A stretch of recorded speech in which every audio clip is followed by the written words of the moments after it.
അല്ല, ഇന്നലെ അമ്മയുടെ മുമ്പിൽ അവതരിപ്പിച്ച ഭ്രാന്തൊന്നും ഇപ്പൊ സാറിന്റെ മുഖത്ത് തീരെ കാണുന്നില്ലല്ലോ. എന്തു പറ്റി? ആ ഒപ്പ് കിട്ടിയപ്പോഴേക്കും വിജയ് പണിക്കരുടെ ഭ്രാന്തൊക്കെ ആവിയായി പോയോ?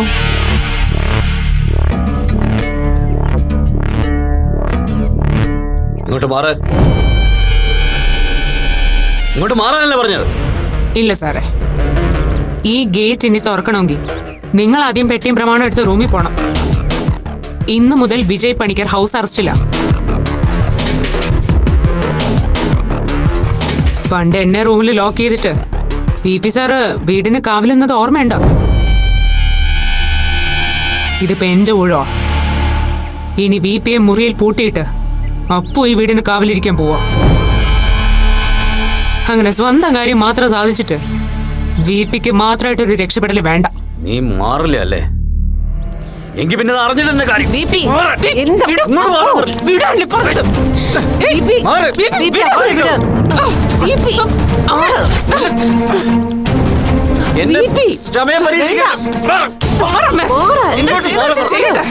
എന്തായി കാണിക്കുന്നേ? ഞാൻ പറയുന്നത് കേക്ക്. ഇതുകൊണ്ടൊന്നും എല്ലാം അവസാനിച്ചൊന്നും നീ കരുതണ്ട. നിന്റെ അവസാനം ഈ കൈ കൊണ്ട് തന്നെ ആയിരിക്കും. ഓർത്തോ? മാറ്. നിനക്ക് ശരിക്കും അറിയില്ല. എന്താ ഇത്? എന്നെ ഭ്രാന്ത് പിടിപ്പിക്കാനായിട്ട് ഇറങ്ങി തിരിച്ചിരിക്കും. അപ്പോ എന്താ ഇതൊക്കെ?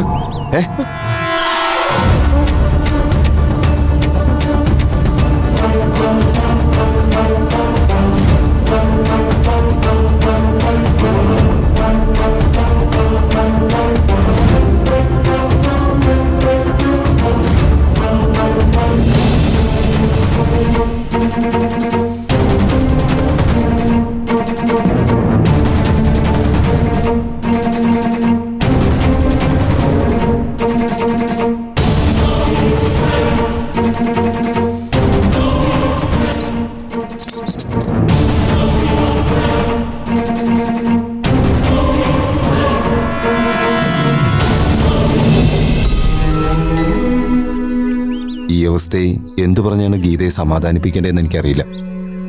അപ്പുവിനെയും VPയും ഗീതയും ഇങ്ങനൊരവസ്ഥയെ കാണേണ്ടി വരുന്നത് ഞങ്ങൾക്ക് വിഷമമുള്ള കാര്യമാണ്. സാരമില്ല മുരളി, ജീവിതം ഇങ്ങനെയായി പോയതിൽ ഒരുപാട് സങ്കടം തോന്നിയിരുന്നു മുമ്പൊക്കെ. ഇപ്പൊ അതൊക്കെ ശീലമായിപ്പോയി. സങ്കടമല്ല, ഒരുതരം മരവിപ്പാ മനസ്സിനിപ്പോ.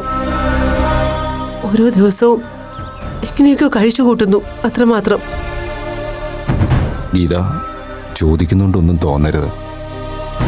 VPയുടെ സംസാരവും പെരുമാറ്റമൊക്കെ കണ്ടിട്ട് അത്ര നോർമലായിട്ട് തോന്നുന്നില്ല. അങ്ങനെ എന്തെങ്കിലും കുഴപ്പമുള്ളതായിട്ട് ഗീതയ്ക്ക് ഫീൽ ചെയ്യുന്നുണ്ടോ? ഈ വീട്ടിൽ ഞാനടക്കം ആരും ഇപ്പൊ നോർമൽ അല്ലെന്ന് പറയുന്നതാവും കൂടുതൽ ശരി. VP മാത്രം പുറമെ അത് പ്രകടമാക്കുന്നേ ഉള്ളൂ.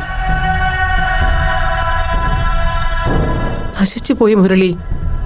എല്ലാവരുടെയും ജീവിതവും മനസ്സും ഒക്കെ ഈ ഒരൊറ്റ കാരണം കൊണ്ട് തന്നെ വല്ലാതെ മുരടിച്ചു പോയിരിക്കുന്നു. ഇനിയൊരു തിരിച്ചുവരവ് ഉണ്ടാവുന്ന പോലും എനിക്ക് തീരെ പ്രതീക്ഷയില്ല. ഗീതയും VPയും തമ്മിൽ സെപ്പറേറ്റഡ് ആവാൻ പോകുന്നു കേട്ടു. അതിലെന്തെങ്കിലും മനസ്സുകൊണ്ട് VP എന്നെ ഞങ്ങളിൽ നിന്ന് അകന്നു കഴിഞ്ഞിരിക്കുന്നു. ഇനി കടലാസിൽ ഒപ്പിട്ട് അതൊരു രേഖയാക്കി കൊടുക്കേണ്ട ആവശ്യമുള്ളൂ. അതുകൊണ്ട് VPയുടെ പ്രശ്നങ്ങൾക്കൊരു പരിഹാരം ആവുമെങ്കിൽ ആവട്ടെ എന്ന് കരുതിയ ഞാൻ അതിനും തയ്യാറായത്. പക്ഷെ അങ്ങനെ പാടില്ല എന്ന് അപ്പുനാ നിർബന്ധം. അച്ഛനും മോളും തമ്മിൽ എങ്ങനെ കഴിഞ്ഞവരാണെന്ന് ഞാൻ പറയാതെ തന്നെ അറിയാലോ. ഇപ്പോഴത്തെ അവസ്ഥ കണ്ടില്ലേ? ജന്മശത്രുക്കളെ പോലെയാ രണ്ടാളും. ഇപ്പൊ കയ്യാങ്കളി വരെ എത്തിയിരിക്കുന്നു. മുരളിയോടായോണ്ട് സത്യം പറയാം, ആരുടെ കൈകൊണ്ട് ആരാദ്യം മരിക്കുന്ന പേടിച്ചുകൊണ്ടാ ഓരോ നിമിഷവും ഞാൻ തള്ളി നീക്കുന്നത്. അപ്പുവും VPയും ഒരുമിച്ച് ഈ വീട്ടിൽ കഴിയുന്നത് പോലും അത്രയ്ക്ക് റിസ്ക് ആണിപ്പോ. ഒരു കണക്കിന് നമ്മൾ രണ്ട് വീട്ടുകാരും തമ്മിലുള്ള സ്നേഹവും സൗഹൃദവും ഒക്കെ നേരത്തെ ഉപേക്ഷിച്ച് നന്നായി. അതുകൊണ്ടിപ്പോ നിങ്ങൾക്കെങ്കിലും സമാധാനത്തോടെ ജീവിക്കാൻ പറ്റുന്നുണ്ടല്ലോ. അല്ലെങ്കിൽ നിങ്ങൾക്കും ഇപ്പോൾ ഈ ദുരന്ത കയറ്റിൽ കിടന്ന് നട്ടം തിരിയേണ്ടി വന്നനെ. അങ്ങനെല്ലാം അവസാനിപ്പിക്കേണ്ടി വന്നതേ ഞങ്ങൾക്ക് വിഷമമില്ലാന്ന് വിചാരിക്കരുത്. എല്ലാ അച്ഛനമ്മമാരെയും പോലെ ഞങ്ങളുടെ മോളുടെ കാര്യത്തിൽ എനിക്കും അശ്വതിക്കും സ്വാർത്ഥരാകേണ്ടി വന്നു എന്നുള്ള സത്യമാണ്. പക്ഷെ അതിനർത്ഥം നിങ്ങളെല്ലാവരെയും പൂർണ്ണമായി മറന്നെന്നോ ഉപേക്ഷിച്ചെന്നോ അല്ല. ഇതൊക്കെ അറിയുമ്പോൾ അശ്വതിക്ക് ഒരുപാട് സങ്കടമാവും. അശ്വതി ഇതൊന്നും അറിയിക്കണ്ട. വെറുതെ എന്തിനാ ആ പാവത്തിന്റെ മനസ്സൂടെ വിഷമിപ്പിക്കുന്നത്? ഇവിടുത്തെ പ്രഷർ താങ്ങാതാവാതെ വരുമ്പോൾ ഒരാശ്വാസത്തിന് ഇടയ്ക്ക് അങ്ങോട്ട് ഓടി വന്നാലോ എന്ന് പലപ്പോഴും ഞാൻ വിചാരിക്കാറുണ്ട്. പക്ഷേ നിങ്ങളെ കൂടെ വേദനിപ്പിക്കാന്നല്ലാതെ അതുകൊണ്ട് പ്രത്യേകിച്ച് നേട്ടമൊന്നുമില്ലെന്ന് ഓർക്കുമ്പോൾ അത് വേണ്ടെന്ന് വെക്കും. അകൽച്ച നമ്മൾ മുതിർന്നവർ തമ്മിലല്ലേ ഉള്ളൂ ഗീത. പഴയതുപോലെ അല്ലെങ്കിലും അപ്പുവും ആളും തമ്മി ഇപ്പോഴും നല്ല കൂട്ടാ. എനിക്കത് മനസ്സിലായി. അപ്പുവിനെ കാണാൻ ഇടയ്ക്ക് ജോബിനെയും കൂട്ടി ഇവിടെ വരാറുണ്ടവൾ. അവരെ തമ്മിൽ അകറ്റാൻ ശ്രമിച്ച നമ്മളാണ് വിഡ്ഢികൾ. ഇടയ്ക്ക് അശ്വതിയും കൂട്ടി ഇങ്ങോട്ട് ഇറങ്ങിയാലോ എന്ന് വിചാരിക്കാറുണ്ട്. പക്ഷെ സത്യം പറയാലോ ഗീത, BP എങ്ങനെ റിയാക്ട് ചെയ്യുമെന്ന് പേടിച്ചിട്ടാ അതിന് ശ്രമിക്കാത്തത്. വേണ്ട മുരളി, ഇനി അതൊക്കെ നമുക്ക് വെറുതെ ആഗ്രഹിക്കാവുന്നേ ഉള്ളൂ. പഴയ VPയെ നമുക്കൊക്കെ നഷ്ടപ്പെട്ടു കഴിഞ്ഞിരിക്കുന്നു. ഇനി ഒരിക്കലും തിരിച്ചു കിട്ടാത്ത വിധം. അല്ല, ഞാൻ ചോദിക്കാൻ മറന്നുപോയി, മുരളി എന്താ വന്നേ? വിശേഷിച്ചെന്തെങ്കിലും? ഞാൻ മാളുവിന്റെ കല്യാണം ക്ഷണിക്കാനാ വന്നത്. ഇവിടുത്തെ അവസ്ഥ കണ്ടപ്പോൾ ഇപ്പൊ അത് വേണ്ടാന്ന് കരുതി. ഞാൻ അശ്വതിയും കുട്ടി പിന്നെ വരാം. വേണ്ട മുരളി, ക്ഷണിച്ചില്ലെങ്കിൽ കൂടി വരേണ്ടവരാണ് ഞങ്ങൾ. തീയതിയും സമയമൊക്കെ ഓർമ്മയുണ്ട്. ഇവിടുത്തെ സാഹചര്യങ്ങൾ മുരളി നേരിട്ട് കണ്ട് ബോധ്യപ്പെട്ടല്ലോ. അപ്പു എന്തായാലും വരും. VPയുടെ കാര്യത്തിൽ എനിക്കൊരു ഉറപ്പുമില്ല. ഗീത എന്തായാലും വരണം. ഞാനും അശ്വതിയും പ്രതീക്ഷിക്കും. വരണമെന്ന് തന്നെയാ എൻ്റെ ആഗ്രഹം. അവൾ എൻ്റെ കുട്ടിയല്ലേ. സ്വന്തം മോളുടെ കഴുത്തിലൊരു താലി വീഴുന്നത് കാണാൻ ഭാഗ്യം കിട്ടാതെ പോയൊരമ്മയാണ് ഞാൻ. ആ ഭാഗ്യദോഷം മാളൂലൂടെ തീർക്കണമെന്നായിരുന്നു എൻ്റെ ആഗ്രഹം. അവളും എൻ്റെ അപ്പു തന്നെയാണല്ലോ. വരാൻ ഞാൻ പരമാവധി ശ്രമിക്കാം മുരളി. എങ്ങാനും പറ്റാതെ പോയാൽ എന്നോട് അലോഹ്യമൊന്നും തോന്നരുത്. ഇവിടുത്തെ സിറ്റുവേഷൻ അങ്ങനെയായി പോയെന്ന് മാത്രം കരുതിയാൽ മതി. വന്നില്ലെങ്കിലും മാളൂന് വേണ്ടി എന്നും എൻ്റെ പ്രാർത്ഥനയുണ്ടാവും. ജോബിനും എനിക്ക് വേണ്ടപ്പെട്ട കുട്ടി തന്നെയാണല്ലോ. മാളൂന്റെ ഭാഗ്യ അങ്ങനെ ഒരാളെ കിട്ടിയത്. എല്ലാം നന്നായി വരും. കല്യാണത്തിന് വരാൻ ശ്രമിക്കുക. അഥവാ എന്തെങ്കിലും അസൗകര്യം ഉണ്ടെങ്കിൽ വൈകിട്ട് ഹോട്ടൽ ബ്ലൂ മൂണി വെച്ച് റിസപ്ഷനുണ്ട്, അതിനെങ്കിലും വരണം. ഞാൻ ശ്രമിക്കാം മുരളി. ഉറപ്പ് പറയാൻ പറ്റില്ല. VPയോട് വേണ്ട, പറയണ്ട. പറഞ്ഞാലും ഇപ്പൊ അതൊന്നും മനസ്സിലുണ്ടാവില്ല. എന്തിനാ വെറുതെ? എന്നാ ഞാൻ ഇറങ്ങട്ടെ. അശ്വതിയോട് ഞാൻ അന്വേഷിച്ചു എന്ന് പറയണം. ശരി.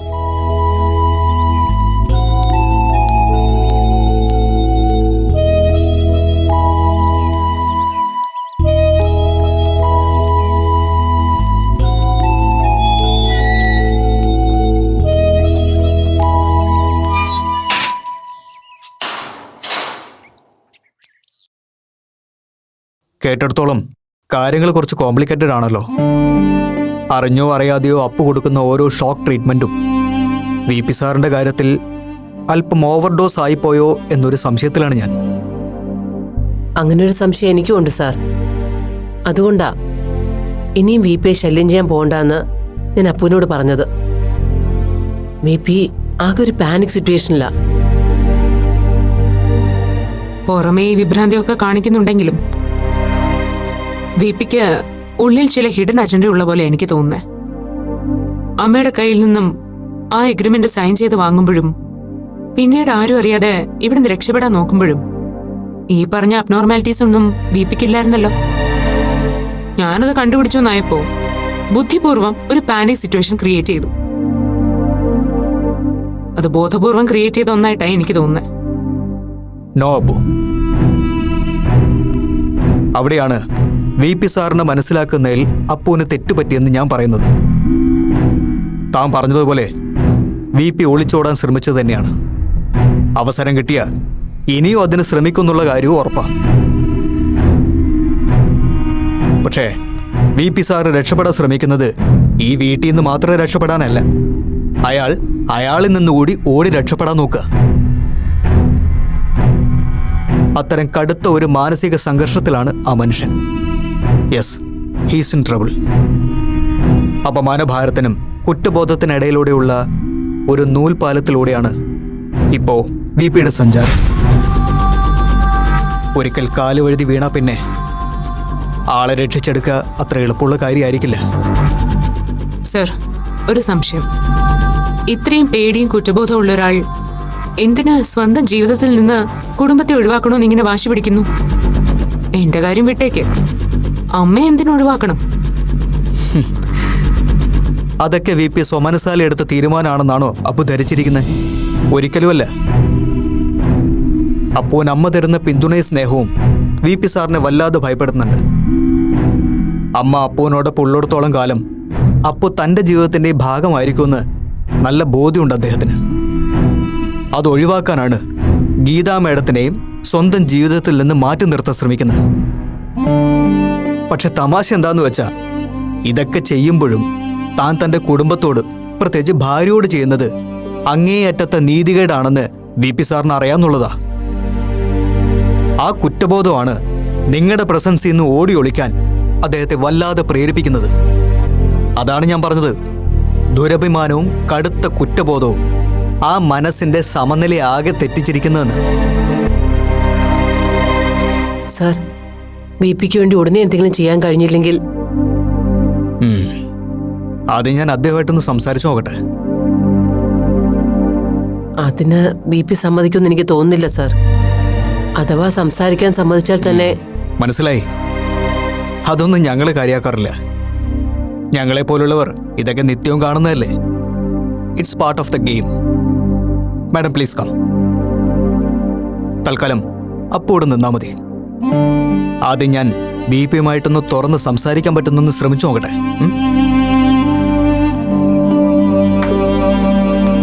വരൂ madam.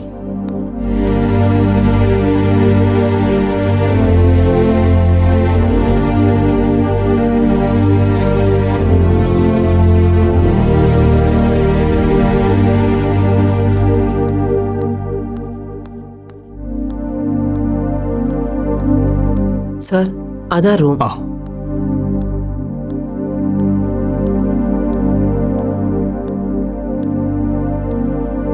Sir. V P sir, ഞാൻ advocate നന്ദകുമാറാണ്. വാതിലൊന്ന് തുറക്കോ sir.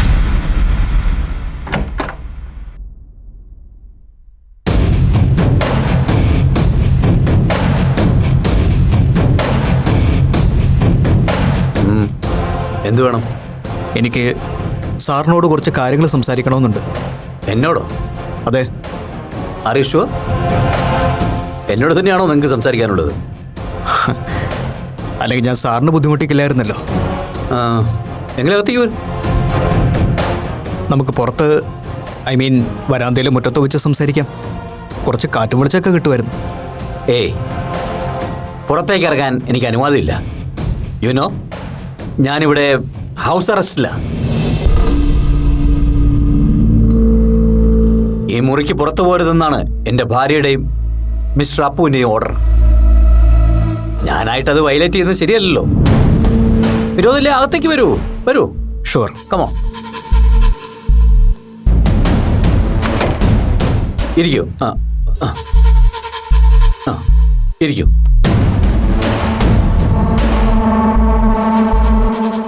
Yes mister advocate, എന്താ നിങ്ങൾക്ക് സംസാരിക്കാനുള്ളത്? എൻ്റെ ഭാര്യയ്ക്കും അപ്പൂനും ഞാൻ കൊടുക്കാൻ ഉദ്ദേശിക്കുന്ന ജീവനാംശം കുറഞ്ഞു പോയെന്നാണോ നിങ്ങളുടെ പരാതി? സോറി സാർ, അത്തരം കാര്യങ്ങളല്ല ഞാൻ സാറുമായിട്ട് സംസാരിക്കാൻ ഉദ്ദേശിക്കുന്നത്. ദെൻ മിസ്റ്റർ അപ്പുവിനെ കുറിച്ചാണോ? എങ്കിൽ ഐ ആം സോ സോറി. എൻ്റെ ജീവിതത്തിൽ നിന്നും മനസ്സിൽ നിന്നും മായ്ച്ചു കളഞ്ഞ വ്യക്തികളെക്കുറിച്ച് സംസാരിക്കാൻ എനിക്ക് തീരെ താല്പര്യമില്ല. You are mistaken. എനിക്ക് സംസാരിക്കാനുള്ളത് അപ്പുവിനെ കുറിച്ചല്ല, എനിക്ക് സംസാരിക്കാനുള്ളത് താങ്കളെക്കുറിച്ചാണ്. ഐ മീൻ വിജയ് പണിക്കർ എന്ന VP യെ കുറിച്ച്. വിജയ് പണിക്കർ? അത് ഞാനല്ലേ. എന്നെ കുറിച്ച് എന്നോടെന്ത് സംസാരിക്കാനാ? ഓ, മനസ്സിലായി. ഏതായാലും പറയൂ, കേൾക്കട്ടെ. രസമല്ലേ? സാറിന് ഇപ്പം എത്ര വയസ്സായിട്ടുണ്ടാവും? പ്രായം ശരീരത്തിന്റെ പ്രായമാണ് ഉദ്ദേശിച്ചെങ്കിൽ ഐ തിങ്ക് 52 years. മനസ്സിന് അതിൽ കുറവാണോ അതോ കൂടുതലോ? Really it's A funny question. ചോദ്യം സാറിന് തമാശയായിട്ടാണ് തോന്നുന്നെങ്കിലും ഉത്തരം ഞാൻ അല്പം സീരിയസ് ആയിട്ടാണ് പ്രതീക്ഷിക്കുന്നത്.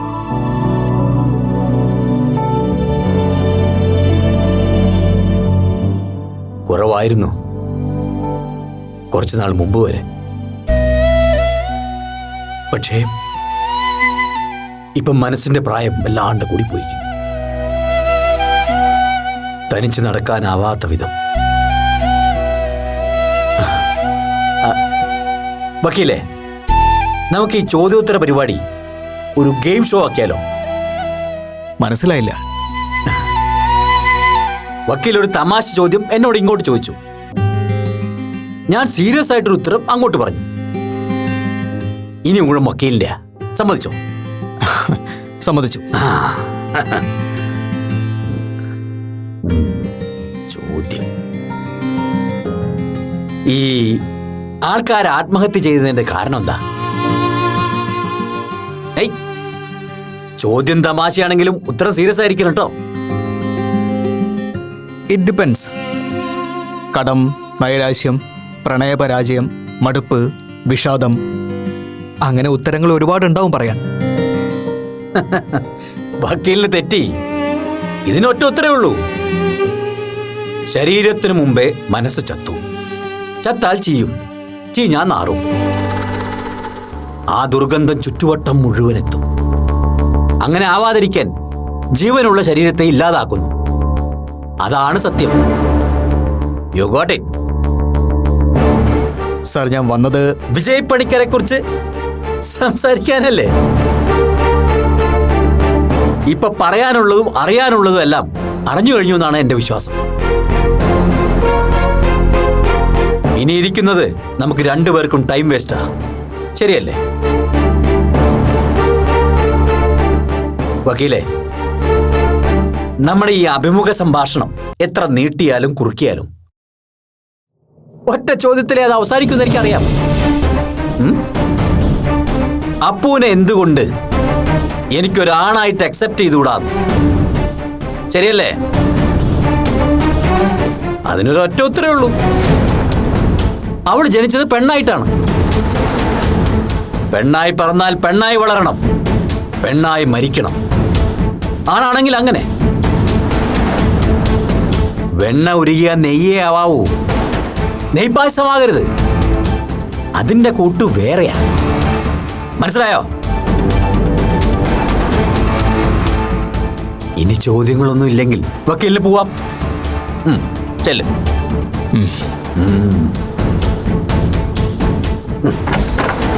എന്നെ കൗൺസിൽ ചെയ്യാൻ വന്നിരിക്കുന്നു.